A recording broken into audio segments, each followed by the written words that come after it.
todo o universo. Salmo 19. A palavra do Senhor diz assim: ao mestre de canto, salmo de Davi. Os céus proclamam a glória de Deus e o firmamento anuncia as obras das suas mãos. Um dia discursa outro dia e uma noite revela conhecimento a outra noite. Não há linguagem nem há palavras e deles não se ouve nenhum som. No entanto, por toda a terra se faz ouvir a sua voz e as suas palavras até aos confins do mundo. Aí pôs uma tenda para o sol, o qual, como noivo que sai dos seus aposentos, se regozija como herói a percorrer o seu caminho. Principia numa extremidade dos céus e até a outra vai o seu percurso, e nada refoge ao seu calor. A lei do Senhor é perfeita e restaura a alma. O testemunho do Senhor é fiel e dá sabedoria aos simples. Os preceitos do Senhor são retos e alegram o coração. O mandamento do Senhor é puro e ilumina os olhos. O temor do Senhor é límpido e permanece para sempre. Os juízos do Senhor são verdadeiros e todos igualmente justos. São mais desejáveis do que ouro, mais do que muito ouro depurado, e são mais doces do que o mel e o destilado dos favos. Além disso, por eles se admoesta o teu servo, em os guardar a grande recompensa. Quem há que possa discernir as próprias faltas? Absolve-me das que me são ocultas. Também da soberba guarda o teu servo, que ela não me domine. Então serei irrepreensível e ficarei livre de transgressão, de grande transgressão. As palavras dos meus lábios e o meditar do meu coração sejam agradáveis na tua presença, Senhor, rocha minha e redentor meu. Esse é o Salmo 19, escrito por Davi. Tem muita coisa na vida que passa despercebido, não é mesmo? Às vezes na correria da vida a gente está ali querendo chegar cedo ou não atrasado no trabalho e algumas coisas passam despercebidas. Às vezes os problemas estão tão impregnados na nossa mente que às vezes a gente deixa de ver alguns detalhes ou até, às vezes, algumas coisas óbvias. Às vezes a gente está tão acelerado com as coisas da vida que olhamos sem ver e ouvimos sem ouvir. Foi exatamente isso que um grande violonista chamado Joshua Bell disse. Às vezes a gente olha sem ver e escuta sem ouvir. Ele disse isso depois de um experimento social que ele realizou em Washington. Qual era o experimento que ele fez? Ele foi para uma das estações de metrô mais movimentadas da cidade e sentou-se ali, se passando por um mero músico, e começou a tocar o violino. O violino que ele tocava, eu não sei como é que foi isso, eu imagino que tivesse seguranças por perto, mas o violino que ele estava usando valia mais de 2 milhões de dólares. E ele começou a tocar várias músicas, várias obras de artes musicais, enquanto milhares e milhares de pessoas passavam. Sabe quantas pessoas deram atenção? Umas poucas, menos de 50 pessoas. Menos de 50 pessoas pararam para ouvir os 45 minutos de música que ele estava dando. E, no final das contas, no chapéu que ele tinha deixado no chão, só tinha 32 dólares. E naquela mesma semana, ele ia dar um concerto e cada ingresso custaria 100 dólares. Veja, muita coisa passa despercebida. E às vezes na correria que a gente está, a gente deixa de olhar com os olhos e a gente deixa de ouvir com os ouvidos. O Salmo 19 é um chamado para a gente desacelerar.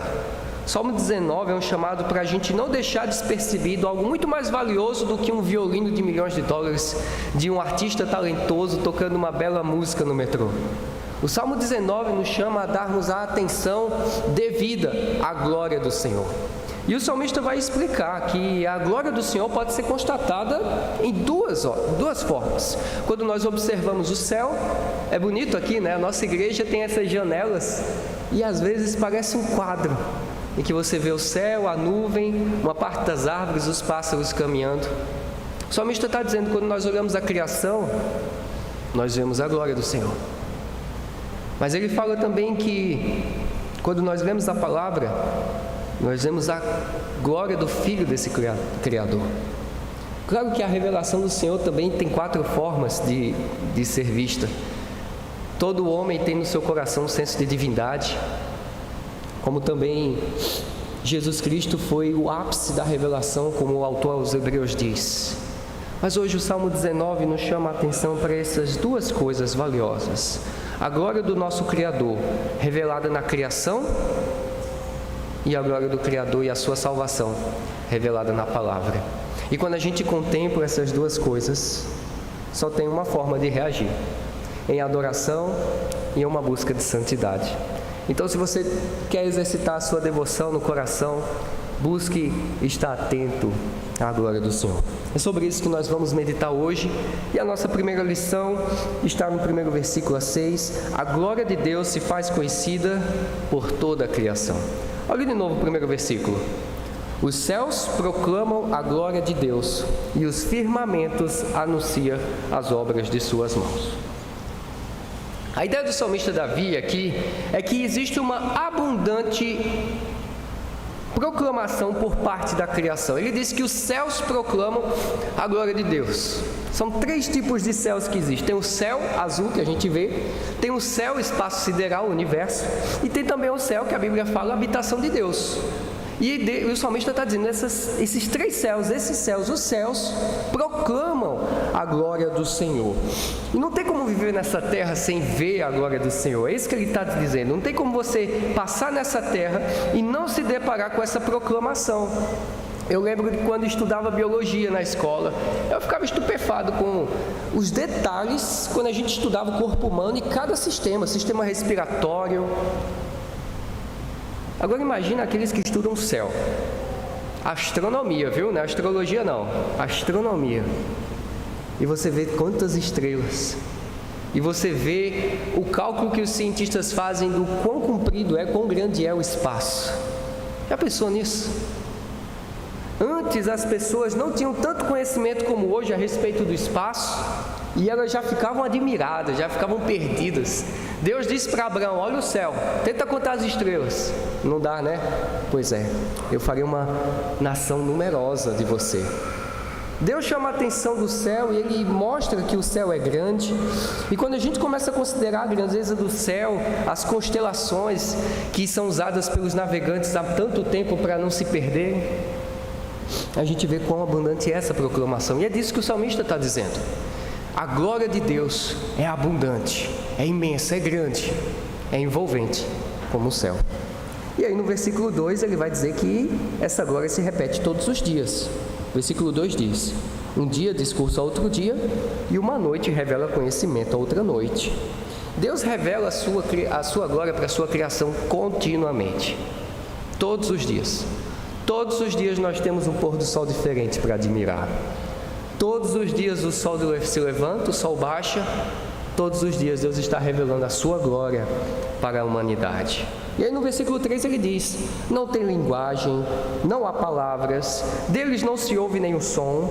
No entanto, por toda a terra se faz ouvir a sua voz, e as suas palavras até os confins do mundo. Ele está dizendo que essa pregação é silenciosa, é baixinha. É porque não tem palavras. É visual, não tem linguagem, não tem palavras, mas mesmo não tendo palavras, ela é penetrante. Não existe lugar que uma pessoa possa estar que ela não contemple a criação do Senhor. Ele vai explicar exatamente isso. Essa mensagem que é silenciosa, ela penetra todos os rincões, todos os lugares, e todas as pessoas estão expostas à glória do Senhor.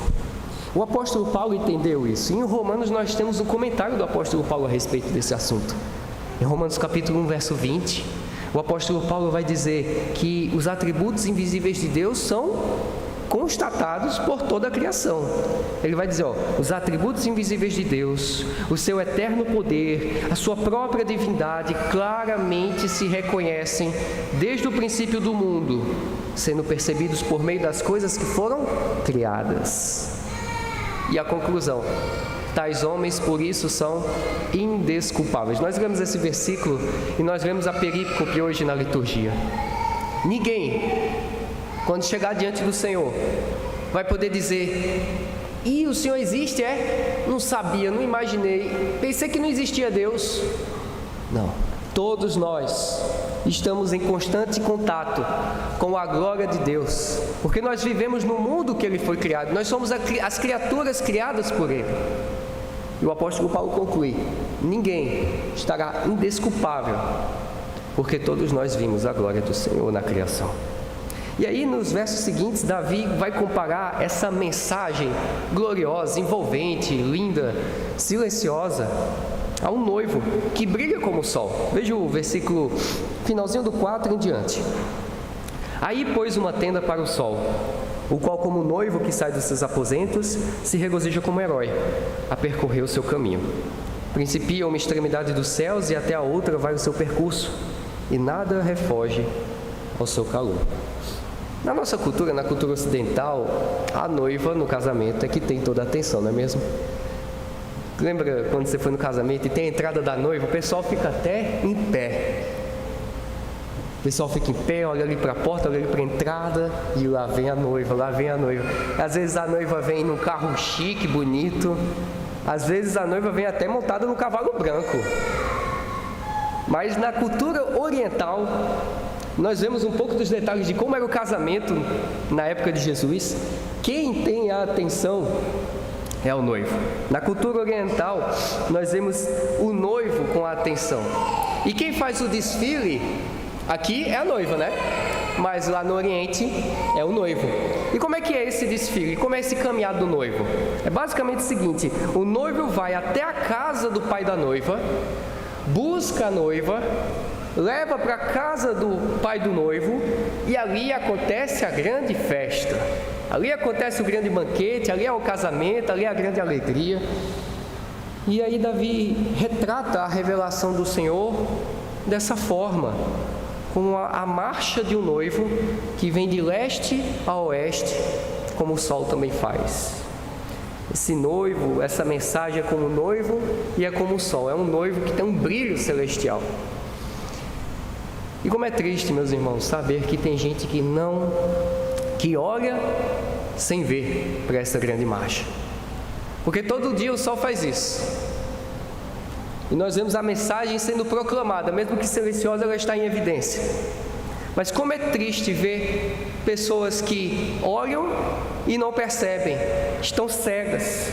Eles veem, por exemplo, a complexidade da criação, eles veem a diversidade, eles olham para as criaturas. Já reparou nas araras? Como elas são coloridas?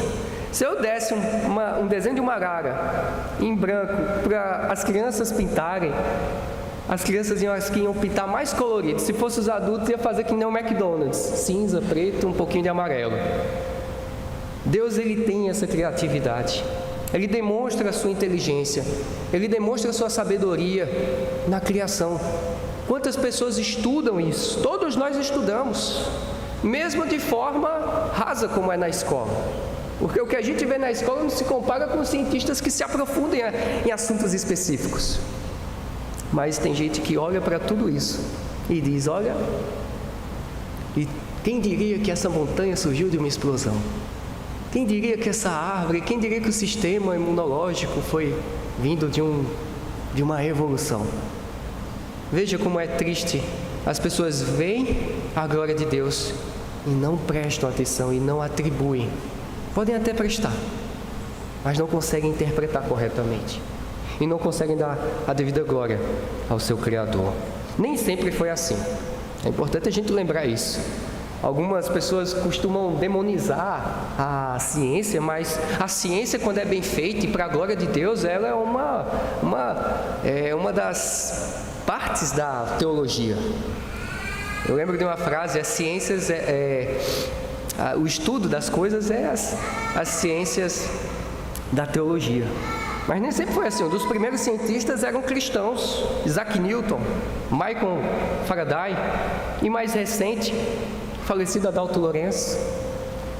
Eram cristãos, eram homens que estudavam a criação e eles entendiam. Ela foi criada e eles sabiam a respeito desse Criador. Mas por que muitos não veem? Porque o pecado cega. O pecado cega corações. E quando corações estão cegos pelo pecado, criaturas passam a ser adoradas no lugar do Criador. Nós vamos em tribos indígenas distantes e nós constatamos, existe um senso de divindade às vezes. Mas aí elas estão adorando a quem? As coisas que foram criadas, estrelas, luas, animais e tudo mais. Somente quem foi transformado pelo Espírito de Deus tem os olhos desvendados para essa proclamação. Consegue, como Joshua disse, olhar, agora invertendo, olhar com atenção. Prestar atenção com os seus olhos para essa proclamação. Aqueles que têm uma mente celestial, eles olham para aquilo que foi criado e dizem, foi Deus que fez. E é interessante, uma das coisas que aqueles que têm o Espírito de Deus fazem quando olham para a criação, é um negócio chamado meditação ocasional. Meditação ocasional é mencionado pelo teólogo Joel Bick, no seu livro Teologia Puritana, e ele diz o seguinte, o que é meditação ocasional? É quando o crente se utiliza daquilo que vê com os olhos e ouve com os ouvidos, como uma escada para subir até o céu. Ele vê algo e a sua imaginação ela está tão cheia do Evangelho que ele começa a fazer pequenas comparações com o Criador. Por exemplo, Salomão fez isso. Salomão em Provérbios 6, ele disse o quê? Ele disse, vai ter com a formiga, ó preguiçoso. Ele olha para a criação e ele relaciona com o Criador. Ele não olha para a formiga e diz, olha só, fruto da evolução. Mas ele relaciona com a criação, com o Criador. Ou como Jesus Cristo, maior de todos os mestres, o próprio Criador que se encarnou, em que, encostado no poço, olhou para a água e puxou o assunto com a mulher samaritana e disse, olha, existe uma água que mata de fato a nossa sede, e quem toma dessa água nunca mais terá sede. Ou em Mateus 6, em que Jesus Cristo está explicando para os seus discípulos a respeito da providência do Senhor.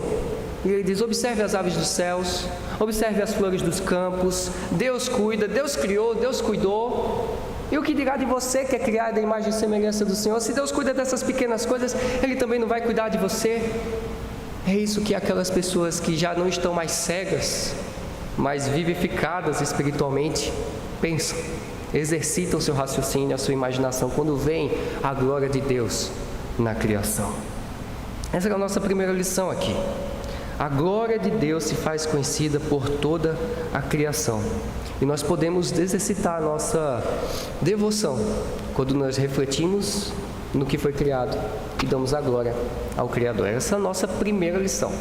Agora, a nossa segunda lição é que a salvação de Deus se faz conhecida na palavra. A salvação de Deus se faz conhecida na palavra. Porque você pode olhar para as folhas de uma árvore, mas você não vai ver escrito na folha da árvore, porque Deus amou o mundo de tal maneira que deu seu Filho unigênito para que todo aquele que nele crê não pereça, mas tenha vida eterna. Você não vai ver isso. Você vai olhar os animais, você vai constatar, existe um Criador. Quem é? A Bíblia revela. E é exatamente sobre isso que Davi então vai começar a falar. Davi vai mudar o foco, deixar de falar da criação para falar sobre a revelação de Deus através da sua lei. Olha o versículo 7. A lei do Senhor é perfeita e restaura a alma. O testemunho do Senhor é fiel e dá sabedoria aos simples. Então ele vai começar a elogiar a lei. Ele vai dizer várias qualidades sobre a lei. Veja que a palavra, em resumo, ele está falando sobre a palavra de Deus. Antigo e Novo Testamento não está se limitando especificamente à Torá ou aos 10 mandamentos, mas ele está falando sobre a palavra do Senhor em todo. E ele vai usar vários sinônimos. Uma hora ele fala lei, outra hora fala testemunhos, preceitos, vontade, temor do Senhor. Está falando da palavra. Ele vai elogiá-la, ele vai dizer as qualidades, ele vai dizer também o que acontece com quem contempla a glória revelada na palavra de Deus. Então o versículo 7 diz que a lei do Senhor é perfeita e o testemunho é fiel, ou seja, não existe erro, não existe contradição. A Bíblia é a nossa única regra de fé e prática e ela é infalível. E ela é infalível devido ao autor da Bíblia, que é o próprio Senhor. Deus é o grande autor. Você olha a Bíblia e, de fato, ela foi escrita por homens, mas homens inspirados pelo Senhor. Foram mais de 36 autores que escreveram a palavra de Deus, num período de mais ou menos 1.600 anos. e você olha de capa a capa e você vê, existe unidade. Existe unidade nessa diversidade, nesses múltiplos autores que foram inspirados pelo único Deus.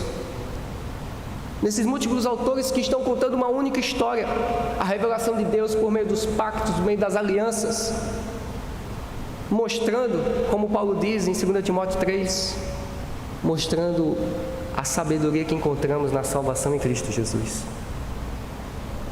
Deus, na sua sabedoria, escolheu tinta e papel para se revelar. Outrora foram pelos profetas, mas aí Ele deixou escrito.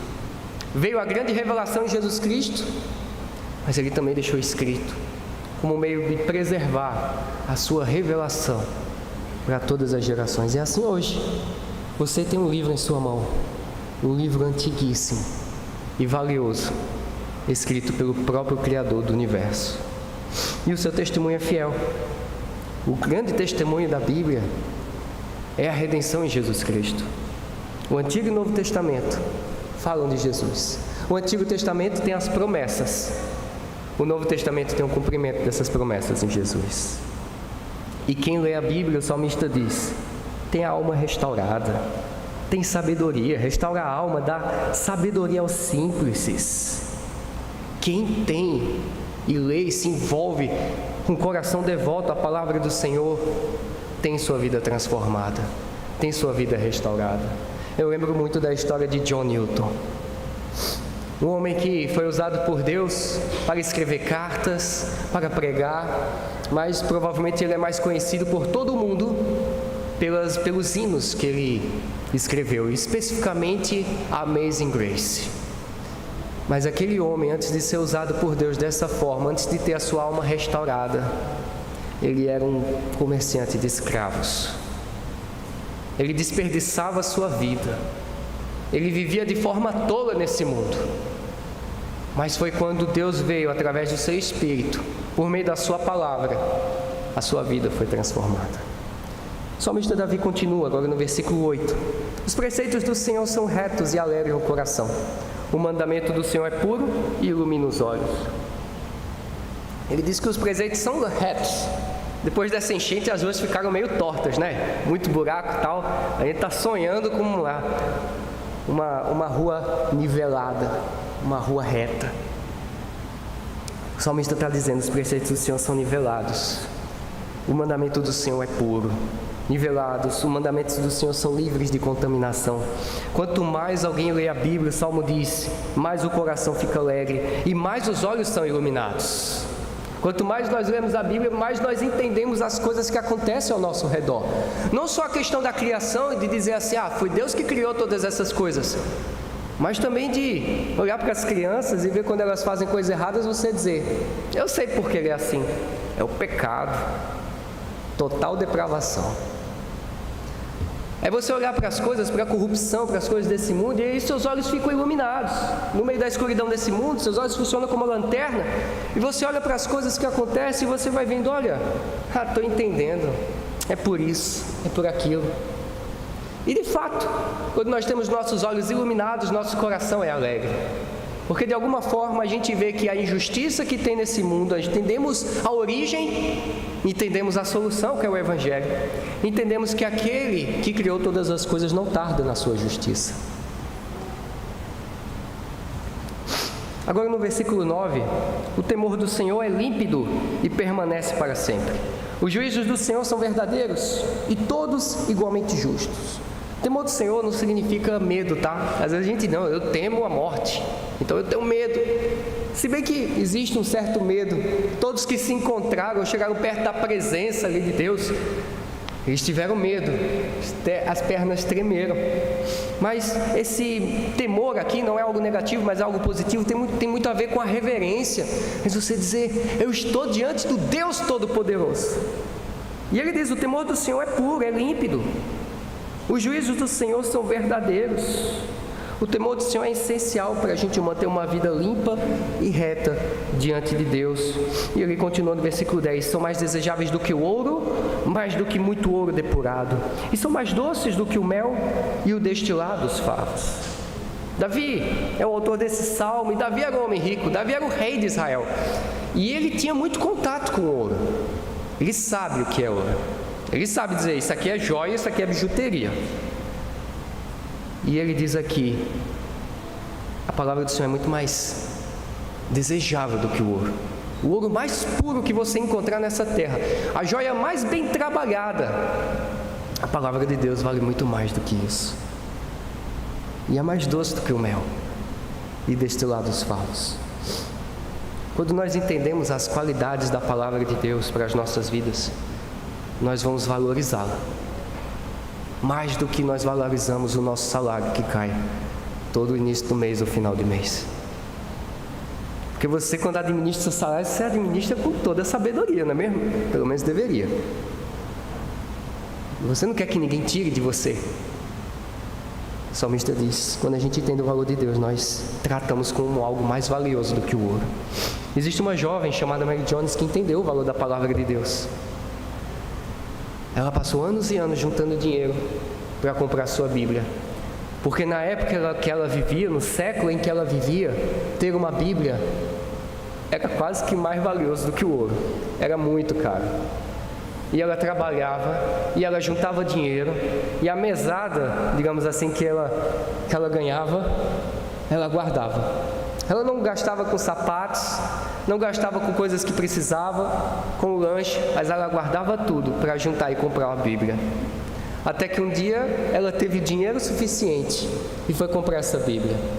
Ela viajou 40 quilômetros a pé.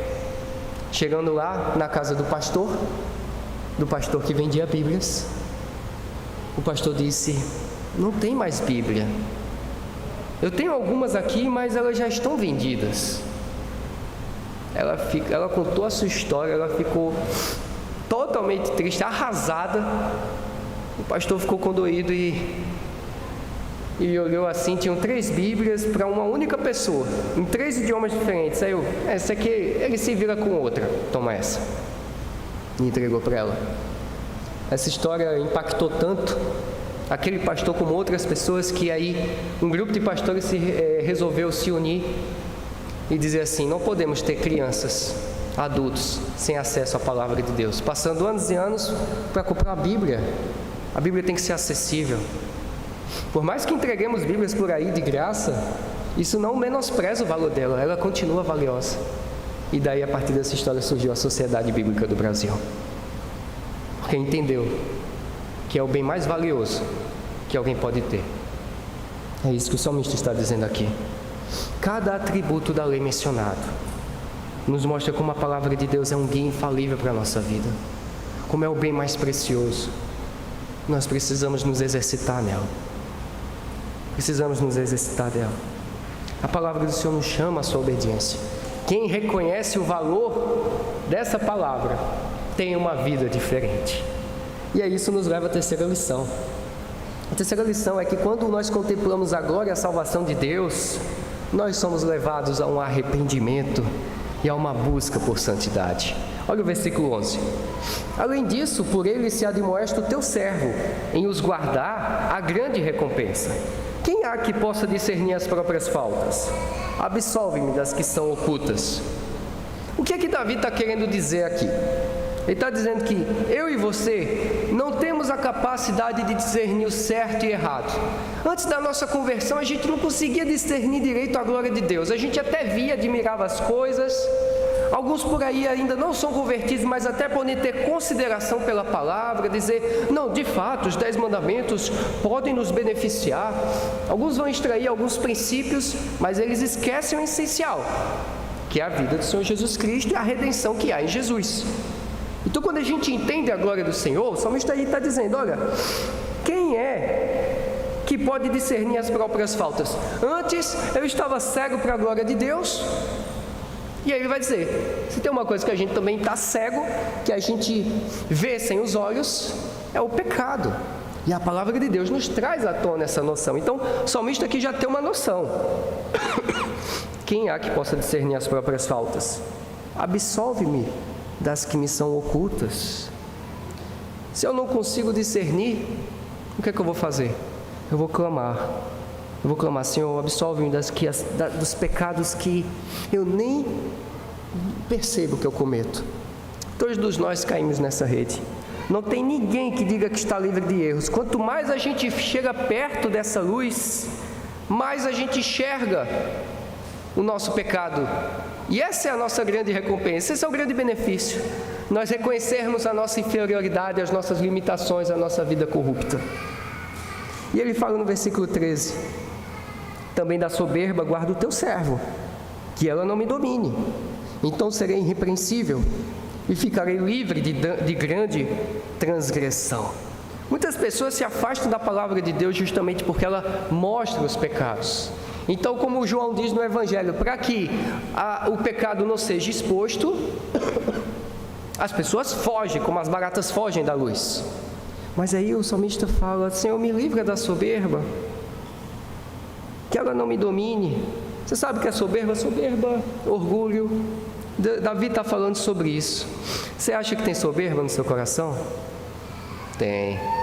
Todos nós temos. Eu e você, nós temos soberba. E por isso que o salmista está dizendo: Senhor, me ajuda a enxergar isso aqui. Me ajuda a discernir. Estou diante da tua glória. Eu lembro-me do fariseu santarrão que orava e batia no peito: oh Deus, obrigado, porque eu sou melhor do que esse aqui. Eu sou mais reto, sou mais justo do que esse aqui. Esse é o orgulho moralista do fariseu. É uma armadilha muito fácil da gente cair. Porque muitas vezes nós olhamos para as pessoas ao nosso redor e a gente compara a nossa vida, a gente tem a tendência de comparar a nossa vida com os que são piores. A gente diz assim: não, eu não cometo esses pecados que a sociedade, até a sociedade sem Deus condena: o assassinato, a traição, a mentira, a imoralidade, a avareza. Eu não matei, não roubei, não menti. Mas quando nós lemos a palavra de Deus, nós percebemos que fazemos isso constantemente. Mas a gente pode cair nesse moralismo porque a gente pensa: eu não cometi esses pecados. E aí você começa a se sentir melhor do que os outros, menos pecador. Existe também a soberba da humildade. Sentir-se humilde é a mais sofisticada soberba. É tipo assim: você faz algo bom de forma discreta, que nem o Senhor manda, ninguém viu.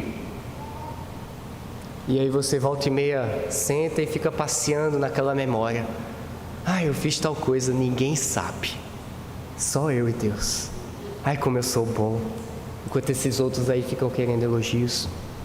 E tem aquela mais explícita mesmo, é você trabalhar para querer ser glorificado pelos homens, receber um elogio para você, querer ser notado. Meus queridos, são várias as formas que a gente cai na soberba aqui. E o salmista está dizendo: meu Deus, me livra disso, que isso não me domine. Como é importante para um rei pedir isso. E todos nós somos reis em algum lugar. Nosso lar, às vezes no trabalho. Em algum lugar nós temos essas posições de liderança, como um rei também tem. Mas o salmista diz: a soberba é um pecado muito sutil. E Davi está pedindo: Deus, me livra desse pecado. A coisa mais urgente para a gente fazer é perceber que nós pecamos. Pecamos e muito. E só Deus tem noção do tanto que a gente peca. E se a gente não admitir a presença de pecados ocultos, nós não poderemos lidar com esses pecados ocultos. Então nós precisamos clamar ao Senhor: Deus, me perdoe pelos pecados que eu, inclusive, não tenho noção que tenho cometido. E lembre-se que somente a Bíblia é a ferramenta que Deus usa para lapidar o nosso coração. Quando nós reconhecemos o nosso pecado e estamos arrependidos, nós devemos então buscar ainda mais a palavra de Deus. A palavra de Deus é um meio de graça ao qual Deus trabalha o nosso coração.